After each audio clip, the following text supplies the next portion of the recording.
dia, pessoal. Então, vamos para mais uma aula aí do Sem Dor Experts, que é promovido pelo SimPain e pela Cristália. A gente vai conversar hoje sobre dor pós-operatória. Meu nome é Francisco Morato, eu sou médico anestesista, me formei lá em Uberlândia, tanto minha graduação quanto minha residência de anestesia. Depois eu vim para Campinas e para São Paulo para fazer minha formação em dor. Nesse meio período, cheguei a ser coordenador de um serviço de anestesia lá em São Paulo por um tempo e depois acabei migrando aí 100% para a área de dor mesmo. Hoje trabalho nesses hospitais que são referência em São Paulo, né? São referência no Brasil e sou professor do SimPain e a partir desse ano coordenador do Painmaster, que convido vocês a conhecerem aí esse e os outros cursos que a gente tem. Acho que tem, se você quer estudar dor, tem um curso bacana aí para você. Um roteirozinho da nossa apresentação de hoje, começando desde a importância, falar de tratamento farmacológico, da importância de tratamento e analgesia multimodal, de analgesia espinhal, rapidamente falar sobre bloqueios periféricos, o que será que é analgesia preemptiva, e a gente depois tentar amarrar tudo isso para a gente concluir.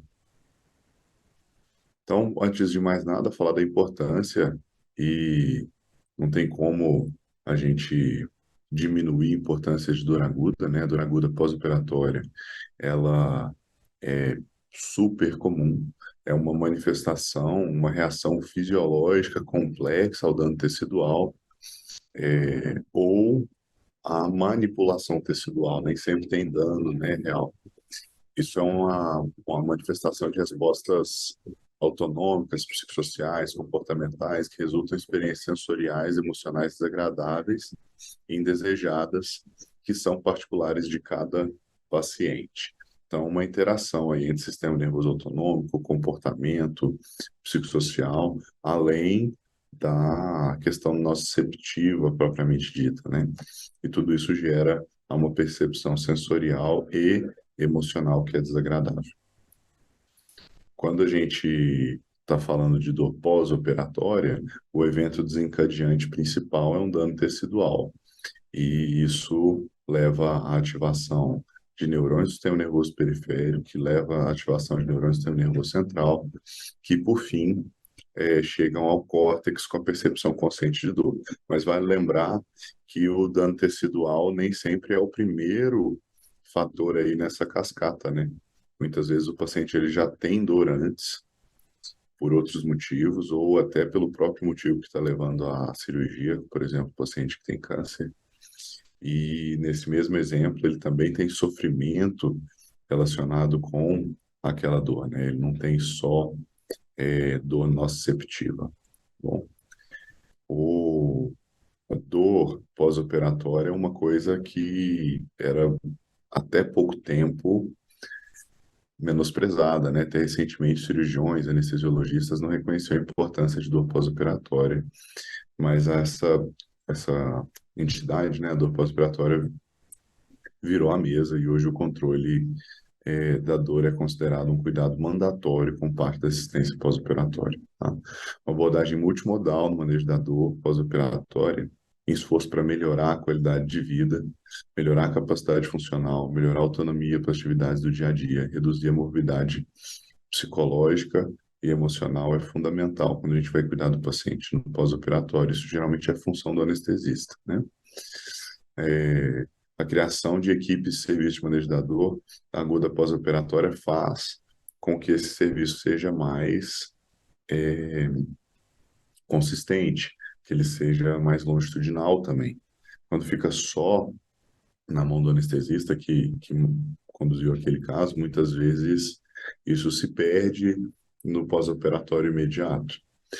E então, cuidar da dor pós-operatória, embora possa ser um cuidado que a gente reconheceu de forma bastante recente, assim, a importância, a gente não pode diminuir isso, tá bom? Quando a gente fala de equipes de assistência, a gente precisa lembrar que é uma equipe multidisciplinar, né? E de preferência uma equipe interdisciplinar. A diferença principal aí do multi e do inter é que o multi, o cirurgião faz a parte dele, o anestesista faz a dele, o clínico faz a dele, etc. No interdisciplinar, cada um desses colegas conversa bastante entre si, promovendo aí uma integralidade maior do cuidado, né? E a equipe de enfermagem é completamente indispensável no cuidado de dor pós-operatória, porque na verdade é o enfermeiro que está ali junto com o paciente o tempo todo, né? A equipe de fisioterapia, da mesma maneira, principalmente em cirurgias ortopédicas, mas não só, né? Quando a gente fala de cirurgia torácica, por exemplo, a equipe de fisioterapia ela é fundamental para diminuir ou para acelerar a recuperação do, do pneumotórax provocado pela cirurgia, do hemotórax, né, que se for o caso. Então, assim, para devolver a capacidade de expandir o pulmão. Então, fisioterapia também, na maioria dos casos, é indispensável. E a equipe de psicologia, eu acho que não é para todos os pacientes que é obrigatório, né? Mas quando a gente tem um paciente que está com um sofrimento maior relacionado com o que está levando ele àquela cirurgia, ou um sofrimento maior relacionado à própria cirurgia, né? Uma amputação, alguma coisa do tipo, a equipe de psicologia pode ter uma contribuição assim sobremaneira nesses casos. E a gente precisa tentar seguir esses guidelines que vão nos falar sobre exatamente ter essas equipes multidisciplinares, né? Quando a gente fala de dor pós-operatória, a gente vai ter incidências diferentes de acordo com cada tipo de cirurgia. Então, mencionei agora a amputação, né? A amputação é uma das modalidades de cirurgia que mais promove dor pós-operatória de forma crônica, né? E isso se dá ao fato de ser uma cirurgia muito agressiva. Outras cirurgias, cirurgia cardíaca, provavelmente porque o próprio acesso cirúrgico ele leva a um dano tecidual grande, que passa perto de vários nervos, né, os nervos intercostais e tudo. Da mesma forma, a toracotomia e a mastectomia também tem grande chance de levar à lesão de nervos da parede torácica. A mastectomia tem uma particularidade que ela está relacionada com câncer, né? Então isso também acredito que faz parte do aumento da dor que essa cirurgia vai provocar. Cirurgias de hérnia têm o mesmo problema de passar pelo trajeto de nervos e muitas vezes lesionar esses nervos, provocando uma dor neuropática depois. E a cesariana, olha só, 10% de pacientes que vão desenvolver dor pós-operatória crônica, né? Então, a gente precisa tentar entender como que a gente cuida desses pacientes para a gente sair desse bonequinho desanimado aí e o bonequinho voando. Eu acho que a gente já está caminhando, na verdade, né? Acho que a maioria dos colegas já está conduzindo melhor esses casos, já está, de fato, não tão desanimado com esse manejo da dor pós-operatória. Eu acho que a gente ainda tem muito para poder desenvolver e melhorar o cuidado do nosso paciente e poder estar esse bonequinho de capa voando aí. Então, falando rapidamente de tratamento farmacológico, a gente precisa lembrar que existe uma gama muito grande de possibilidade de medicações para a gente usar, né? Então, desde classes completamente diferentes, né, de analgésicos comuns até anticonvulsivantes e até vias de administração diferentes, né? A gente pode fazer medicação por via oral, por via venosa, por via peridural, por via transdérmica, etc. A gente, para cuidar bem do paciente de dor crônica, mas também do paciente de dor pós-operatória, a gente precisa lembrar que existe uma via descendente da dor, que é, na verdade, alvo da ação de várias dessas medicações que a gente usa, né? Incluindo essas que estão listadas aí para gente. E na via ascendente, ou seja, na aferência, na via nociceptiva propriamente dita, a gente também consegue ter várias medicações que vão agir. Então, algumas, inclusive, agindo das duas maneiras, né? Isso faz com que a combinação dessas medicações, muitas vezes, possa ser bastante interessante. Vale lembrar que a escolha da via de administração, já mencionei, é muito importante. Isso tem a ver com o tempo de ação, isso tem a ver com a farmacocinética, isso tem a ver com a biodisponibilidade, tem a ver com o pico plasmático. Então, assim, tem várias diferenças entre diferentes vias de administração que a gente precisa particularizar, individualizar para o nosso paciente. No pós-operatório imediato, o mais comum, naturalmente, é a gente usar a via endovenosa, porque esse paciente está no hospital, a gente já tem uma veia, né, que foi canalizada ali para poder fazer o ato anestésico, o ato cirúrgico. Então, dessa forma, já fica mais ou menos garantido, mas a gente precisa lembrar que esse paciente vai para casa. E em casa ele não vai ter isso. Então, é interessante a gente ter alguma estratégia para fazer a transição da via venosa para alguma via parenteral, que geralmente a via de escolha é a via oral, né? Começando então sobre as diferentes medicações, os opioides, eles são agonistas, os receptores mi-opioide, isso é que define o opioide, a medicação que é agonista de receptor mi-opioide, é a principal ferramenta para tratamento de dor pós-operatória nos últimos séculos, né? Então, assim, é coisa antiga que a gente usa melhor cada vez.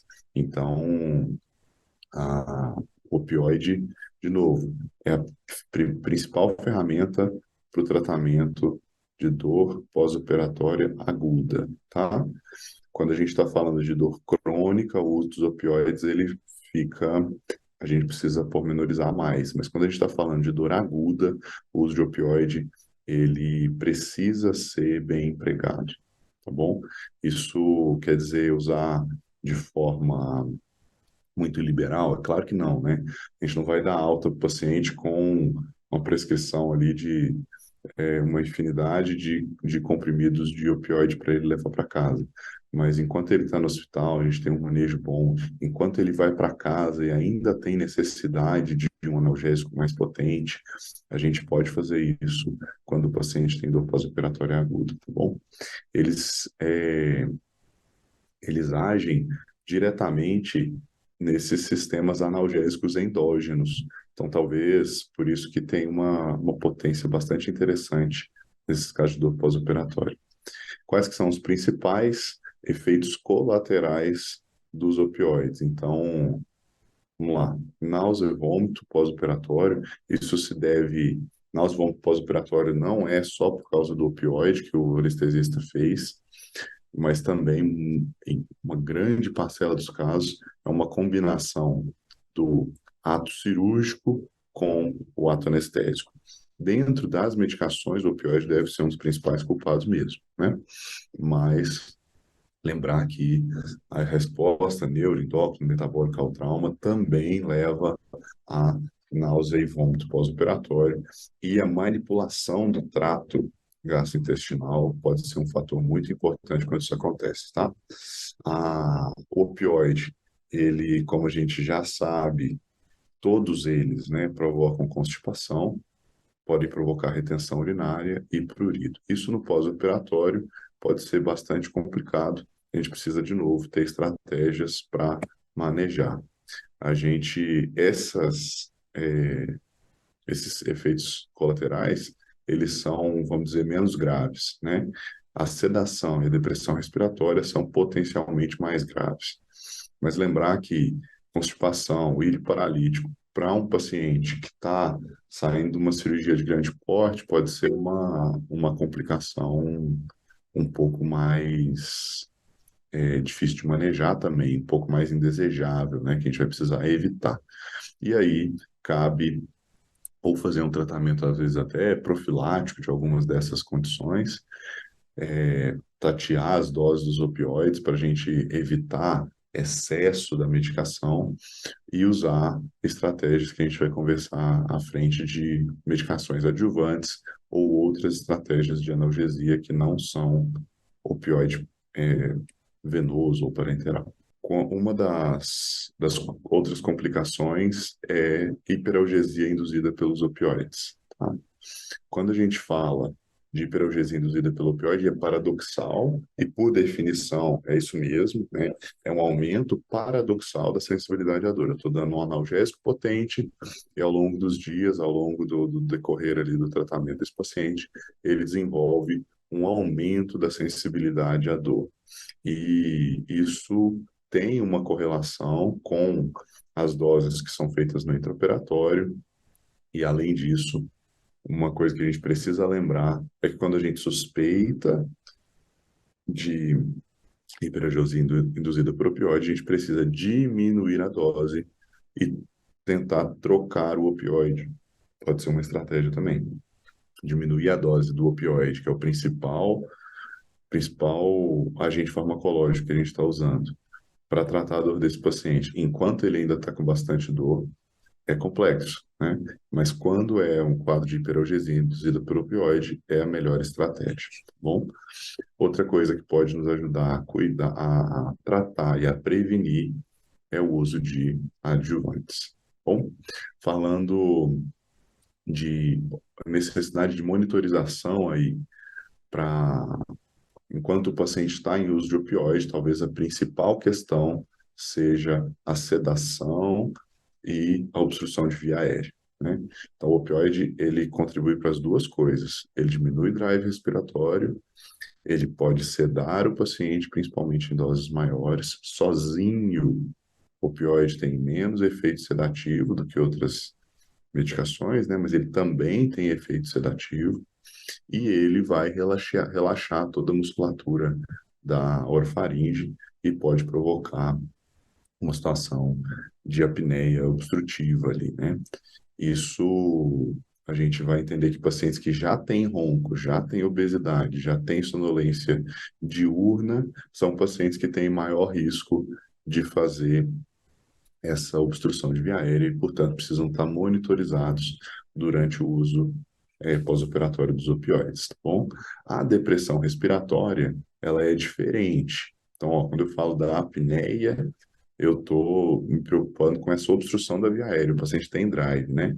A depressão respiratória é justamente a diminuição desse drive respiratório, e aí a melhor forma que a gente tem é monitorar o paciente no sentido de observar como que ele está respondendo a essas doses de opioide.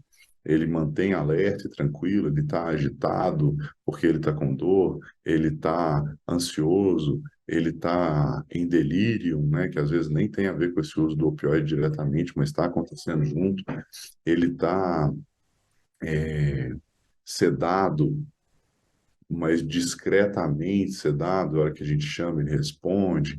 Ele está já começando a ficar mais sedado de forma que ele demora a responder ou não consegue manter contato visual. Então, essa aqui é uma das escalas que a gente usa, a escala de Haas, que a gente usa para avaliar sedação e agitação no paciente que está internado. Então, o paciente que está em Haas -1, e eu associo isso ao uso do opioide, eu já preciso ficar muito atento para isso não continuar aumentando e esse paciente ter um quadro de depressão respiratória. Então, como é que a gente precisa prescrever o opioide? Então, antes de mais nada, assim, vamos falar de diferentes tipos aí de opioide, né? A gente tem opioides atípicos, que são aqueles que têm ação opioide e ação não opioide, por exemplo, o tramal. O tramal, ele é um agonista miopioide, mas também inibe recaptação de noradrenalina e de serotonina, tá? É amplamente usado, né? E, especificamente em relação ao tramal, a gente precisa lembrar que ele, por ter essa ação na recaptação de serotonina, ele compete um pouquinho com o efeito do Nalzedron e vice-versa. Então é comum a gente ver, porque o tramadol dá bastante náusea, né? Talvez ele dê mais náusea do que a maioria dos outros. Então, por causa dessa característica, é comum a gente ver a prescrição, às vezes, no mesmo frasquinho de soro, vinha o Nalzedron, né? Ou vinha também a ondansetrona, junto com o tramal. E isso faz com que a medicação dificulte um ou dificulte a ação do outro, né? Eles agem de forma oposta no mesmo tipo de via, que é uma via relacionada com a serotonina. Então, fazer essa associação do tramadol com a ondansetrona talvez não seja muito interessante. Não quer dizer que o tramadol não é uma boa medicação, de jeito nenhum, tá? É, é amplamente utilizado para controle de dor pós-operatória, é considerado, entre aspas, deixa eu até voltar um pouquinho para falar mais dele, é considerado, entre aspas, um opioide fraco, porque tem dose teto, mas isso não quer dizer que ele não consegue lidar com dor moderada e intensa, tá bom? Então, para muitos pacientes, é uma medicação excelente. E no pós-operatório, talvez o principal cuidado que a gente tem que ter é esse cuidado relacionado à náusea e vômito. O tapentadol, ele é uma medicação que também, assim como o tramadol, ele age na recaptação de noradrenalina e também é agonista biopioide, mas ele não age naquelas vias de serotonina. É uma medicação mais nova no Brasil e tem trabalhos aí que falam que 100 miligramas de tapentadol equivalem a 15 miligramas de oxicodona, o que é uma analgesia bastante interessante, né? Então, o tapentadol ele pode ser uma escolha legal para a gente fazer para os desses pacientes no pós-operatório. Essa é uma das tabelas que a gente tem de equivalência equianalgésica. Isso, por que que eu trouxe aqui? Porque eu acabei de fazer uma comparação. O que que é isso, né? Sempre que a gente vai comparar opioides, geralmente a gente compara com a morfina via oral e a partir daí a gente tenta comparar um opioide com o outro, tá? Quando a gente fala que é mais forte ou que é mais fraco, a gente está falando da mesma dose produzir efeitos semelhantes ou mais fortes ou mais fracos, tá? Outra, então assim, dentro aqui entra todos esses opioides, tá bom? A morfina é uma opção para o pós-operatório, o fentanil pode até ser uma opção quando ele é usado em bomba, por exemplo, em bomba de analgesia controlada pelo paciente, vou falar para isso lá na frente. As opções transdérmicas, por exemplo, a buprenorfina e o fentanil também são opções interessantes. A metadona pode ser uma opção bastante interessante para controle de dor pós-operatória e tem existido aí uma tendência do anestesista começar a usar um pouco mais também, né? Então, cada serviço vai adotando suas rotinas, mas o interessante é conhecer como que cada uma dessas medicações se comporta, como que é a meia-vida, como que eu preciso prescrever e como que ela se adequa àquele quadro do paciente que a gente está cuidando naquele momento, tá? Às vezes, por exemplo, conseguir usar um PET, que é uma medicação transdérmica, pode ter a vantagem de ter uma dose mais estável, fazer menos pico e dessa forma ter menos efeito adverso. Mas em contrapartida, eu tenho pouco manejo da dose, né? Geralmente, da menor dose do PET para a segunda dose do PET é o dobro. Então, a gente também pode ter essa dificuldade de manejo nesse sentido e manter um tipo de resgate da medicação nesse período, principalmente no pós-operatório imediato, é muito importante. O resgate é aquela medicação que o paciente solicita e a enfermagem vai administrar, ou que ele pode ter um comprimido em casa para usar. E tudo isso também precisa pensar na segurança da medicação. Tá bom? Os anti-inflamatórios não esteroidais são medicações que a gente não pode negligenciar no controle da dor, né? Elas são medicações que ficam um pouco aí, talvez, mal, mal faladas por causa dos efeitos adversos, mas elas agem em várias vias da dor, desde um ponto muito periférico, né, que é de fato pela diminuição do processo inflamatório produzido pelo dano tecidual, mas também nas vias de condução e de modulação da dor. Quando a gente fala dos riscos relacionados aos opioides, e aí eu deixo um agradecimento aqui ao professor Carlos Marcelo, porque essa tabelinha é dele, e ele conseguiu aqui resumir de uma forma interessante, uma regrinha, assim, né, um direcionamento para a gente, como que a gente vai escolher os opioides, ou, desculpa, os anti-inflamatórios não esteroidais. Então, a gente está falando de anti-inflamatórios não esteroidais não seletivos e os COX-2 seletivos. Os COX-2 seletivos, eles são aquelas que vão inibir a COX-2 muito mais do que a COX-1, né?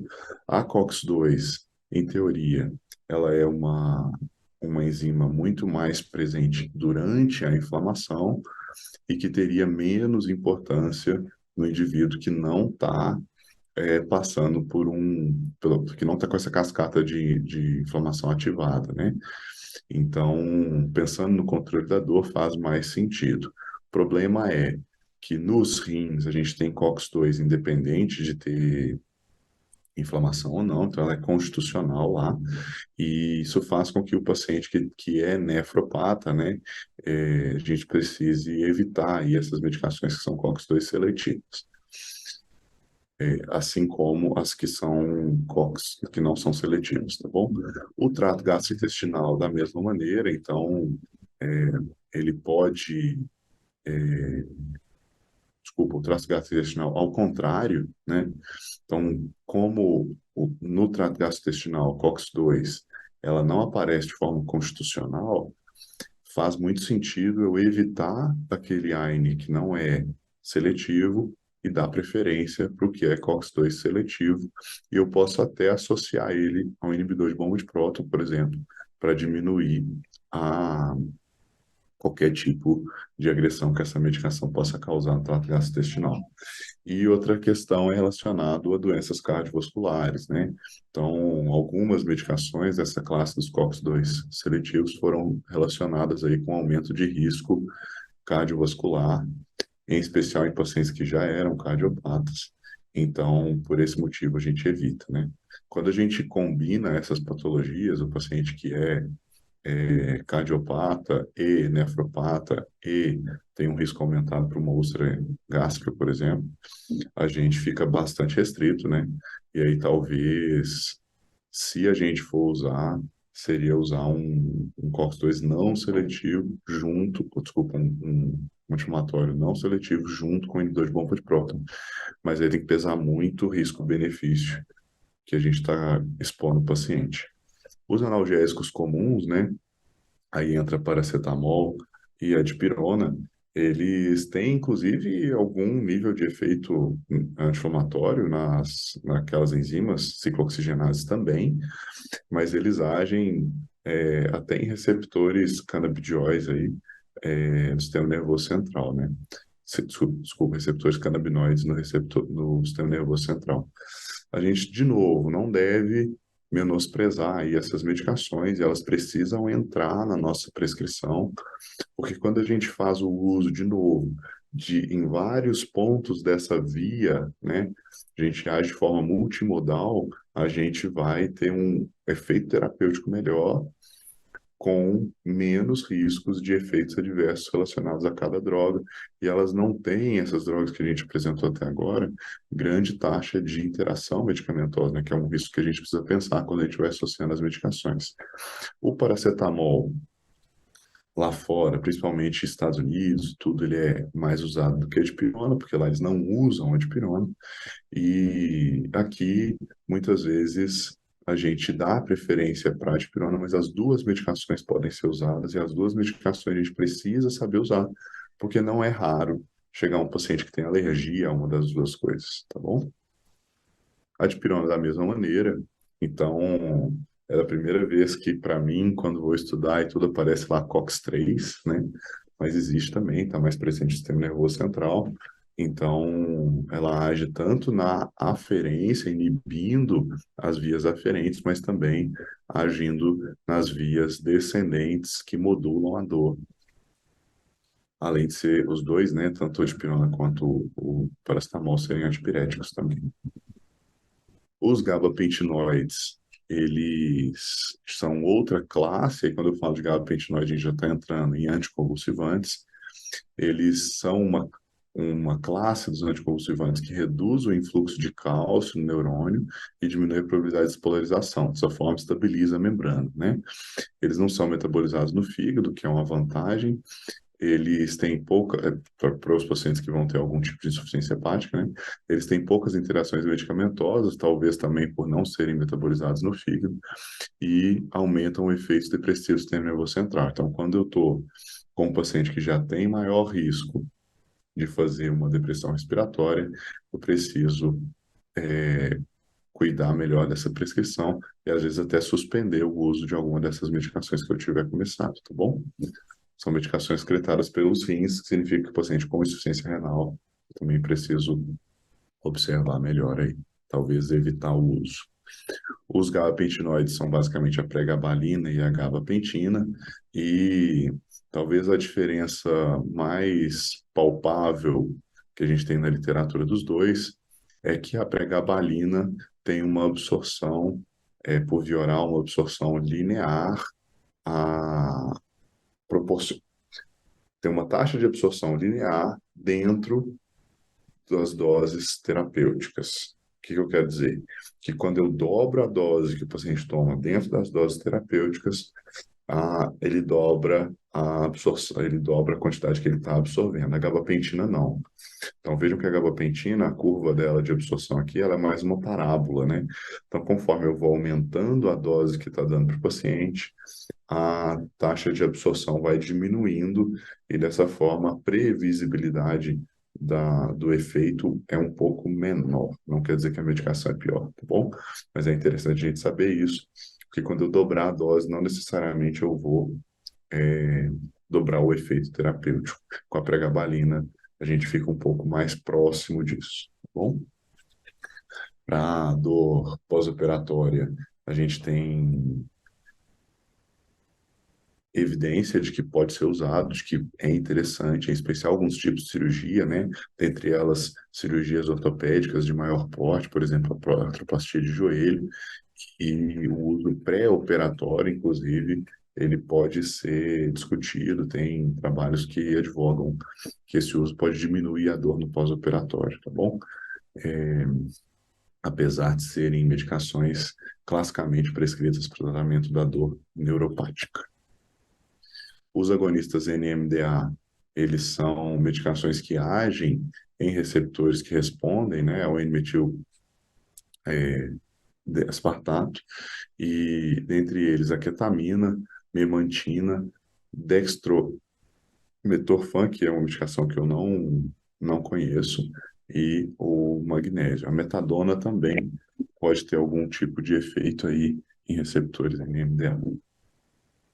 Essas medicações, elas vão agir principalmente no corno posterior da medula, aqueles neurônios da BR, que podem ter uma participação grande nos mecanismos de sensibilização central da dor. Então, quando eu faço uso dessas medicações, é possível, e a gente observa isso clinicamente nos pacientes, é possível estar diminuindo a possibilidade desse paciente ter uma sensibilidade maior depois dele, por causa desses mecanismos de sensibilização central. Então, de novo, aí, ó, ainda dentro dos antagonistas NMDA, esses receptores NMDA são receptores de glutamato, né, que são canais de cátions delimitados pelo glutamato, que é o principal neurotransmissor excitatório do sistema nervoso central. O influxo de cálcio, ele contribui para a hiperatividade daquela célula que está sendo, né, estimulada, e, portanto, quando eu bloqueio esse receptor, eu estou diminuindo a hiperexcitabilidade neuronal em vias que estão muitas vezes relacionadas com a dor, tá? A ketamina, ela vai agir tanto em vias descendentes quanto em vias ascendentes, igual a gente já falou, mas ela tem ação no sistema nervoso central de forma importante também, inclusive é usada como um anestésico, né? Anestésico que promove uma espécie de dissociação ali no paciente. Além disso, a gente sabe hoje que a ketamina ela age no sistema nervoso periférico, né?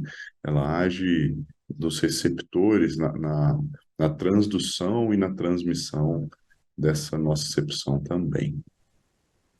E isso vai até o DRG e o corno posterior da medula, como eu já tinha estava conversando com vocês, que que tem uma importância grande no controle e na prevenção daqueles mecanismos de sensibilização central. Tá? Aí são várias formas que a ketamina consegue agir no sistema nervoso, diminuindo aí a excitabilidade. Vejam que aí, ó, por fim, aquela anestesia dissociativa, diminuindo a excitabilidade dessas vias neuronais. O que acontece? O principal efeito ruim da ketamina são as alucinações, né? Então não é raro o paciente falar que está vendo coisas, vendo bicho pela parede, imaginando coisas. Às vezes são alucinações muito vívidas e muito desagradáveis, né? Porque falar que está vendo um bicho na parede é uma coisa, falar que ele está vendo uma coisa muito ruim, que dá medo, né? É mais complexo, a gente vai ter mais dificuldade de usar essa medicação. Além disso, pode gerar sedação, não, geralmente não tem sozinha grande efeito depressor do sistema nervoso da respiração, mas junto com os opioides ou junto com algum tipo de benzodiazepínico, junto com outras medicações que provocam sedação e depressão respiratória, pode ter uma dificuldade maior da gente manejar. O uso de doses baixas pode produzir bons efeitos analgésicos sem grandes efeitos adversos significativos. Então, tanto essas alucinações quanto a depressão, sedação e depressão respiratória podem ser prevenidas usando doses menores, e aí ela entra como um adjuvante, né? Ela vai ajudar as outras medicações a produzirem um efeito melhor também. Então, isso aqui eu já estava falando com vocês, ó, desde que começamos a falar do NMDA. Então, ela tem o potencial de prevenir dor crônica pós-operatória, muito provavelmente, tipo, agir naquelas vias de sensibilização central. Outra classe de medicação que a gente pode usar são os alfa-2 agonistas. Então, a principal medicação aí é a clonidina e a dexmedetomidina. Elas são, lembrar aí que existem vários receptores alfa-adrenérgicos, né? Desculpa, vários receptores adrenérgicos, dentre eles alfa-1, 2 e beta-1, 2, 3, e os receptores alfa-2, eles estão relacionados aí com vias centrais de nocicepção. Além disso, então a gente pode usar a lioclonidina para dor crônica, inclusive, e para tratar sintomas de abstinência de opioides, né, nesse caso aqui, tá bom? Outra característica interessante da clonidina é que ela pode ser usada para tratar tremores pós-operatórios. E quem for anestesista e estiver acompanhando aí, sabe que tremor pós-operatório é comum e que às vezes é bem chato de manejar, porque a gente pode ser que a gente demore a aquecer o paciente o suficiente, né?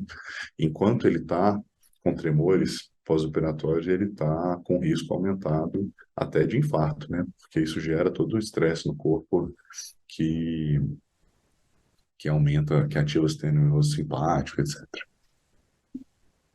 Os efeitos adversos são principalmente de sedação e de depressão cardiovascular.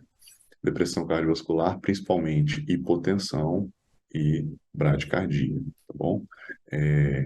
Então, isso também varia de paciente para paciente. Aquele paciente que já é, por exemplo, beta-bloqueado, ele é um paciente que a gente talvez precise ter mais cuidado, porque algumas medicações que poderiam ajudar a subir essa frequência cardíaca depois não vão conseguir ajudar, porque ele não vai ter esses receptores livres para funcionar também. E Isso pode durar várias horas, né? Dependendo da via de administração. Então, a via peridural é uma via interessante para essa medicação, mas que a gente precisa ficar esperto por causa desse efeito mais prolongado também. Eles podem ser usados por várias vias, conforme já estava pincelando, então desde via oral, venosa, peridural, intratecal, existe transdérmica, embora eu nunca tenha visto no Brasil, existe essa medicação via transdérmica e existe a possibilidade da gente fazer perineural, embora também não veja isso muito na prática, que seria bloqueio de nervo periférico, né? A dexmedetomidina, a diferença dela para clonidina, a principal diferença é que é muito mais seletivo para receptores alfa-2 e também tem uma meia-vida muito mais curta. Então, ela pode ser útil em contexto transoperatório e no pós-operatório intra-hospitalar, mas fora do hospital, acho que talvez não tenha nenhum tipo de aplicação ainda. Os corticoides, eles precisam também ser considerados como uma medicação de escolha, eles vão agir naquela cascata de inflamação antes, né, mais para cima na cascata de coagulação, do que os anti-inflamatórios não esteroidais. E essas medicações elas vão agir desde alterando as funções de leucócitos, estabilizando membranas de neutrófilos e monócitos, inibindo secreção de enzimas destrutivas, né? Então inibindo destruição tecidual, e inibindo o metabolismo do ácido araquidônico, que em última instância vai produzir, participa da produção de prostaglandinas e leucotrienos, tá? Então, eles interrompem de uma forma mais importante a cascata inflamatória do que os anti-inflamatórios não esteroidais. Talvez uma diferença grande é que eles fazem isso em termos de controle da dor, né? Que eles fazem por mais tempo e que demora mais para começar. Então, talvez esse seja um dos motivos de ter uma percepção de analgesia maior com os anti-inflamatórios não esteroidais, eu imagino. E outra coisa é que eles vão agir em várias outras vias, né? Então, em especial, o uso prolongado começa a necessitar de cuidados mais pormenorizados também. A gente sempre precisa questionar aí, ó, se é bom ou ruim usar, e tem situações que a gente pode lançar mão, tem situações que talvez não ajude tanto. O fato é que são corticoides, que são uma possibilidade terapêutica, e dentre elas, no contexto perioperatório, uma que é amplamente utilizada aí é a dexametasona. Muitas vezes nem é com o objetivo de analgesia, é também com o objetivo antiemético que essa medicação tem. Essa medicação é um corticoide de alta potência, ela não é um mineral corticoide, o que favorece diminuindo os efeitos mineralocorticoides, principalmente do potencial de produzir hipertensão ali, né, dificuldade de controle pressório, mas vai bagunçar bastante o controle, por exemplo, glicêmico de um paciente que já tem diabetes, né?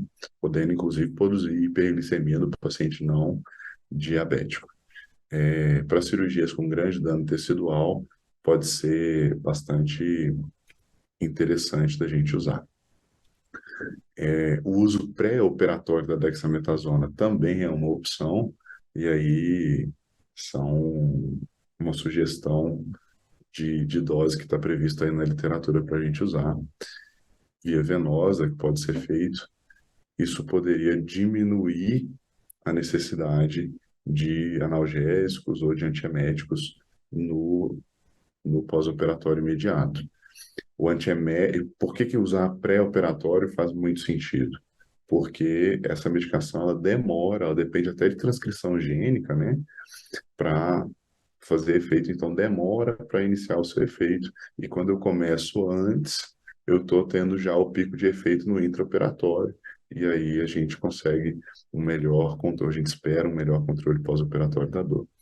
Os antidepressivos, eles têm efeito analgésico independente do efeito antidepressivo.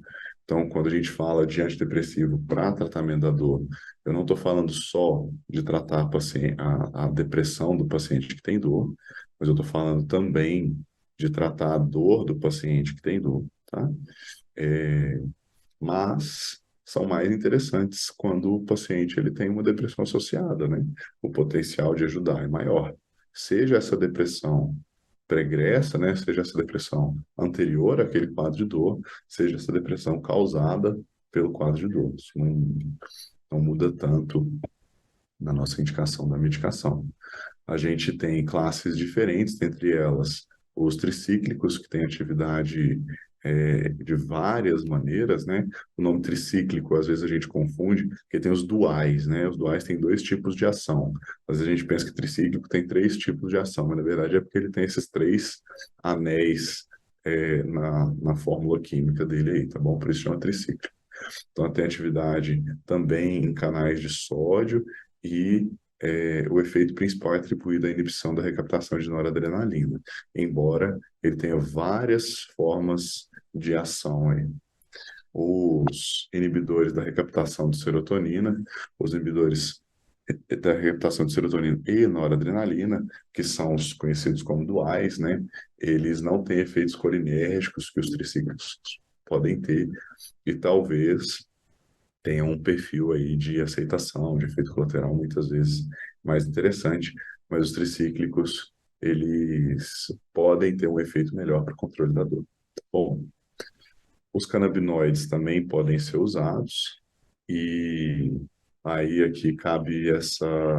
Quando a gente fala de canabinoide, a gente ainda enfrenta bastante resistência. Eu, pessoalmente, ainda não prescrevo esse tipo de medicação, mas é interessante a reflexão aí, ó, de que a dose letal da maconha ela é 1000 vezes maior do que a dose habitual, só não sei como é que fizeram o que é essa dose habitual, e que a dose letal do álcool é só 10 vezes maior do que a dose habitual. Então, tem um perfil de segurança, talvez, né? E, além disso, os anestésicos locais. E aí, só para ficar dentro desse tema da controvérsia aí, lembrar que cocaína é um anestésico local e que já foi amplamente utilizado. Tinha até xarope de cocaína aí para vender na farmácia. Hoje, o que, que a gente usa principalmente são anestésicos locais muito mais modernos, né? Que são bloqueadores de canal de sódio. Eles inibem a geração e a condução de potencial de ação e promove, então, um bloqueio neuronal. É como se eu interrompesse a via nociceptiva, tá? Quando eu faço isso, habitualmente eu faço isso no nervo, né, propriamente dito, então perineural, espinhal, seja peridural, seja intratecal, mas a infusão sistêmica de lidocaína, ela também pode, sistêmica eu quero dizer endovenoso, tá? Também pode ter seu papel no tratamento da dor pós-operatória. A gente tem alguns estudos interessantes que advogam exatamente isso, tá bom? A gente chama isso aqui habitualmente de BSV, que é bloqueio simpático venoso, que é essa infusão de lidocaína. O Carlos Marcel tem uma aula bem interessante sobre isso também. A gente sabe que diferentes medicações têm diferente potencial de cuidar da dor pós-operatória, e aí essa tabelinha às vezes pode nos ajudar a guiar, né? O que que eu vou escolher primeiro? Vocês lembram o que que é NNT? Então, NNT é Number Needed to Treat, é o número necessário para tratar. Coincidência, a sigla em português coincide, né? É, então, quando a gente pega, por exemplo, qual que tem o menor NNT aqui, ó, é o diclofenaco. Quer dizer que para cada 1,9 pacientes desses estudos que foram analisados, para cada 1,9 pacientes que usaram diclofenaco, teve um alívio da dor significativo, que geralmente é um alívio de 50% ou uma diminuição de 2 pontos na escala verbal numérica para o uso dessa medicação, tá? Tem medicações que são 4, tem uma medicação, a gabapentina, que foram 11, né? Então, gabapentina para o pós-operatório, de acordo com essa referência aqui, não está indicado para todo mundo, porque se eu tive que dar para 11 para um melhorar, com certeza isso não ajuda todo mundo, tá bom? Ah, olha que interessante, codeína também, ó, teve um NNT bem grande. Então, é interessante a gente ver essas coisas para tentar escolher medicações que podem nos ajudar mais. E aqui é a mesma coisa, só que com uma visualização mais gráfica, né? A gente vê, ó, quanto mais para a esquerda a gente está, menor o NNT e, portanto, maior a efetividade da medicação para aquilo. Então, o Tramal está lá na frente, ó. O Valicoxib, o próprio paracetamol, diclofenac, ibuprofeno, naproxeno, a morfina, são medicações que estão antes aí nessa escala, tá? Tudo cabe ressalva. Quando eu falar de morfina, por exemplo, NNT da morfina, qual que foi a dose, né? 10 miligramas IM. Em qual contexto? Né? Que tipo de dor pós-operatória que era? Qual que era a intensidade da dor? Será que não era simplesmente uma questão de ajuste da dose da morfina? Né? Para as outras medicações, isso não faz tanto, não tem tanto significado, porque eu não posso ir aumentando a dose do anti-inflamatório. Mas da morfina, com o uso adequado, a gente pode aumentar a dose para ter o efeito analgésico. Então, depois de falar de tudo isso, para começar a amarrar esses conceitos, falar de analgesia multimodal é fundamental. Então, é como se fosse, aí nas palavras de outro professor, que é o professor Chá de Oliveira, é como se fosse fazer uma comida gostosa, assim. Não dá para fazer uma comida gostosa sem a mistura dos temperos, tá? É claro que é só uma analogia, mas a gente sabe que quando a gente usa a combinação de medicações, a gente tem um efeito aditivo, mas também um efeito sinérgico, que quer dizer que quando eu uso duas medicações junto, muitas vezes eu tenho um efeito melhor do que a soma dos dois efeitos, né? Isso falando para controle da dor, tá bom? Então a gente busca maximizar a efetividade, minimizando os efeitos adversos. Como é que eu estou minimizando os efeitos adversos? Usando doses menores de cada medicação, de forma que cada medicação individualmente tem menos potencial de produzir efeito adverso, e sem usar combinações de medicações que vão potencializar os seus efeitos adversos, tá bom?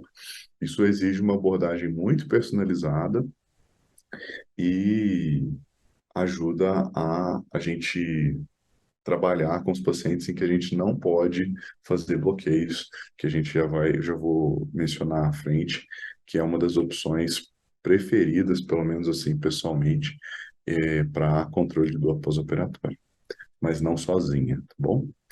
A gente pode fazer diversos tipos de combinação, né? E via de regra, o opioide vai estar ali, né? Lembra que a gente falou que para dor, controle de dor pós-operatória, a principal ferramenta que a gente tem vão ser os opioides, então eles vão estar ali e podem ser combinados com uma ou mais classes de outros analgésicos e adjuvantes, tá bom? Falando de tudo isso, então, analgesia multimodal, uma das coisas que eu quero destacar aqui nessa aula é sobre a forma de administrar a medicação. E aí entra o conceito de analgesia controlada pelo paciente. A analgesia controlada pelo paciente nada mais é do que exatamente o que o nome diz. O paciente ele tem alguma forma de ele controlar a quantidade de medicação que ele vai receber. Isso é feito por um aparelho eletrônico que controla uma bomba de infusão, que tem uma série de mecanismos de segurança. Acho que não cabe a gente explorar tudo isso agora, mas, por exemplo, o paciente ele não consegue acionar várias doses no mesmo momento. O aparelho ele tem um intervalo de bloqueio de segurança para evitar o risco de uma sobredose, né? Mas qual que é a vantagem disso? É que quando a gente coloca o paciente num regime de analgesia controlada pelo paciente, a gente vai evitar que ele tenha esse tipo de comportamento da dor dele. Então, eu quero que essa medicaçãozinha que ele está dentro da faixa rosa acompanhe esses picos de dor do paciente. É mais ou menos isso o que a gente faz com a analgesia controlada pelo paciente. No momento em que ele tem dor, de novo, quando ele tem o pico de dor, ele aciona o aparelho, ele recebe uma dose extra que vai cobrir ele durante aquele momento do pico de dor, mas não vai aumentar indefinidamente a dose dele. Dessa forma, a gente melhora a cobertura da dor, diminuindo a incidência de efeitos adversos. O que a gente quer fazer com a analgesia controlada pelo paciente é ficar dentro dessa janela terapêutica que é a concentração plasmática da medicação em que eu tenho efeito analgésico, tenho efeito desejado e não tem efeito adverso importante. Bom, isso é mais ou menos dessa maneira aqui que acontece. Ó. Se eu fizer esse triângulo grandão, ele é da administração habitual. Então, foi lá às 6 horas da manhã, fez uma dose de morfina, foi lá às 10 horas da manhã, fez uma dose de morfina, por exemplo, né? Ou de outra medicação. Essa dose que foi feita, ela vai ter um pico que geralmente excede a quantidade que o paciente precisa no momento do pico, aumentando o risco de efeitos adversos, e depois ele vai abaixar abaixo daquele intervalo, daquela janela terapêutica. Quando o paciente consegue fazer doses menores e espaçadas conforme a necessidade de controle da dor dele, a gente consegue ficar mais tempo dentro da janela terapêutica. E aqui são possibilidades aí de manejo de analgesia controlada pelo paciente por via venosa. Mas, aí, vocês veem que eu estou puxando a sardinha, né? Mas a analgesia controlada pelo paciente pode ser feita também por via espinhal, tá? E por via espinhal não é só analgesia controlada pelo paciente, mas tudo o que eu for injetar no neuroeixo, seja uma hack, que eu estou fazendo opioide, né? A hack pode ser anestésica, então eu vou usar anestésico local, o paciente vai ter anestesia cirúrgica, por exemplo, ele não vai sentir nada ali, vai ter bloqueio motor, bloqueio sensitivo total, ou ela pode ser analgésica, ou ela pode ser os dois. Geralmente, analgésica, a gente vai estar usando algum tipo de opioide e possivelmente outros adjuvantes, tá? Quando eu falo de analgesia espinhal, pode ser tanto uma hack, como a gente estava vendo agora, quanto uma peridural. Os dois são espinhais. Muda bastante o comportamento da medicação e, por exemplo, é muito mais fácil ter um catéter peridural do que um catéter intratecal. Então, se eu quero manter isso por alguns dias no pós-operatório, a via peridural pode ser mais interessante. A via peridural, ela me dá a possibilidade de fazer uma analgesia mais segmentar. Ou seja, se eu tiver uma cirurgia torácica em que o paciente não for ficar anticoagulado, eu posso ter um catéter peridural que vai me dar analgesia para esse segmento torácico sem ter bloqueio motor de membros inferiores, por exemplo, tá?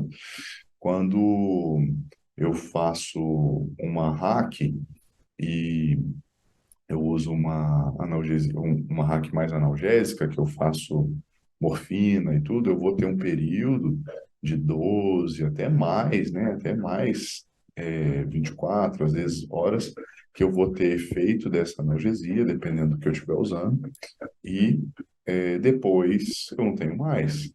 Então, eu não consigo repetir, mas a analgesia pode ser mais efetiva do que aquela obtida por via peridural. Então, a gente precisa pesar essas coisas e observar, inclusive, comportamentos de farmacocinética diferente de cada tipo de medicação que a gente vai usar. Aqui a gente estava comparando o uso de opioides parenterais com analgesia peridural. Aí eu não me lembro exatamente desse trabalho, o que estava usando na analgesia peridural, porque pode ser anestésico local, combinado ou não com opioide, combinado ou não com outros adjuvantes. Isso, mas ele teve um controle melhor da dor desde o D0, né, desde o dia da cirurgia até o quarto dia do pós-operatório. E só antes de citar sobre os bloqueios periféricos, lembrar que a analgesia peridural, quando eu tenho um catéter, eu posso usar aquele esquema de analgesia controlada pelo paciente também, tá bom? Talvez seja um dos melhores cenários para controle de dor pós-operatória que eu preveja uma dor mais intensa ou um período mais prolongado de dor, cirurgias de grande porte, cirurgias mais agressivas, algumas cirurgias ortopédicas. Vale a pena a gente considerar isso no nosso planejamento de cuidado do paciente. Eu queria fazer mais um gancho, que é o seguinte: quando a gente fala de equipe de dor pós-operatória, de dor perioperatória, muitas vezes não é só o anestesista e o planejamento do cuidado é muito importante. Então, conhecer esse paciente antes e planejar o que vai ser feito. Tem uma infinidade de bloqueios que a gente pode fazer, tá? Então, aqui são só exemplos de bloqueios que a gente pode fazer, mas lembrar que o uso dos bloqueios, seja de neuroeixo, seja de, de nervos periféricos, eles vão reduzir a resposta neuroendócrina metabólica ao trauma e, dessa forma, reduzem complicações da cirurgia, inclusive risco de infarto, etc., né, quando bem utilizados, e podem, inclusive, melhorar o resultado cirúrgico, que o paciente faz uma reabilitação melhor, então ele recupera melhor. E, por fim, os tratamentos não farmacológicos, a gente não pode esquecer da fisioterapia, como eu já mencionei. Então, a fisioterapia ela é indispensável para muitos quadros de pós-operatório e muito desejável em outros. Quando estão mais tipos diferentes, às vezes, de fisioterapia, né? Às vezes é a reabilitação, às vezes é a fisioterapia pulmonar. A gente tem estimulação transcutânea, geralmente o fisioterapeuta ele lança a mão desse tipo de terapia também, pode ajudar no controle da dor. A própria acupuntura pode ajudar no controle da dor. A crioterapia, e aí aqui eu quero e, desculpa, eu deixei um áudio sem querer aqui, não precisava do áudio nesse slide, é, mas eu queria distinguir da da crioablação, que é a possibilidade da gente formar uma bolinha de gelo. Aí eu vou pedir para o Caio, que está me ajudando aqui na gravação, se ele conseguir tirar o áudio dessa partezinha depois.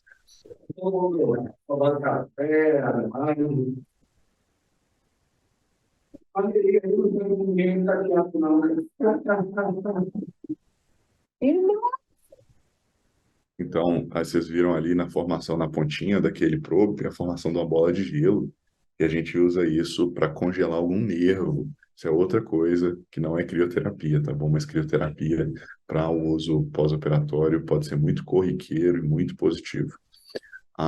Por fim, a gente resumir com essa tabelinha aqui de uma das nossas referências aí, que é o livro de anestesia mesmo, que é o MUR, né? E a gente precisa agir de forma educacional, então, tanto nas equipes de anestesia, mas também nas equipes de enfermagem, no médico hospitalista, até o próprio farmacêutico, para não demorar na liberação de uma medicação que a gente faz, né? Às vezes o pessoal tem medo de deixar fazer as medicações, tá? Em especial grupos que a gente às vezes considera mais vulneráveis, né? Crianças. Cara, pós-operatório de criança tem que ser cuidado da mesma forma que o pós-operatório de qualquer outro paciente, né? Quando eu comecei a residência de anestesia, ainda tinha gente que duvidava um pouquinho da presença real de dor em recém-nascido, por exemplo, né? Hoje a gente sabe que isso não tem o menor cabimento. Existe um aspecto administrativo que vai desde questão econômica, assim, mas será que a gente vai conseguir reverter esse tipo de ação em algum tipo de ganho para o hospital ou não gerar custo excessivo, né? A gente precisa ter equipamentos específicos para fazer um APCA, por exemplo, analgesia controlada pelo paciente. A gente precisa ter gente treinada, a gente precisa ter protocolos institucionais, a gente precisa ter controle de qualidade, de forma que é monitorizado que tanto que a dor está sendo tratada ou não está em cada setor do hospital, etc. Tá? E cuidados de enfermagem, que são, assim, imprescindíveis. E, por fim, a gente ter o apoio até administrativo, até legal mesmo do hospital, de, de documentar como que isso está sendo acompanhado, ter o protocolo de cuidado da dor que vai nos ajudar a, por exemplo, quando for prescrito uma PCA, ou a farmácia não ficar travando isso, porque isso já faz parte da rotina do hospital. Só então, assim, para concluir, é agradecer vocês pela atenção e se tiverem algum tipo de demanda, eu fico à disposição também.